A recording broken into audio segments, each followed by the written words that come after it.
Congressman. Sila po ba mismo? Mukhang dalawa lang po yung binanggit nyo na personal ninyong inabot yung pera. Itong mga napakadaming pangalan na binabot ninyo, paano po ibinibigay yung parte nila, yung komisyon na sinasabi nyo 25%, 30%?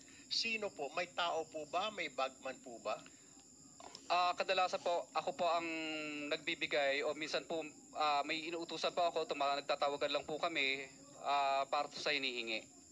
Maaari mo po bang ibigay sa amin sa komiting ito ang pangalan ng mga pinag-aabutan ho nyo ng pera kung hindi mismo yung mambabatas ang inaabutan ninyo? Maaari po ba or litrato man lang parang malaman ho natin kung sino pong inaabutan po ninyo ng pera?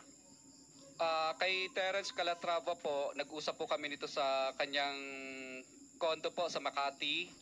Tapos ang inuutusan na lang po niya na kumuha po ay si Diane Tan. At saka yung kasama pa po si Andrew po ang pangalan. May mga contacts number po ako. Sila po ang tagakuha sa office. Pero iba-iba po ito. Iba-iba po itong mga bawat congressman. Iba-iba po yung kumukuha. Tama po ba?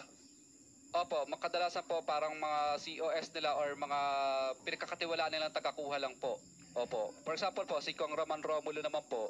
Kadalasan po si Kong Roman Romulo, ang tagakuha po niya si tagakuha niya si Ma'am Engineer Angelita Garucha, empleyado ng DPWH yun. Tapos pinalitan naman po yun ni DE Aristotel noong 2025, District Engineer po siya ng DPWH First Metro. Pare-pareho po ba, Mr. Chair, yung komisyon, whatever you wanna call it, kickback, ang hinihingi po or magkakaiba?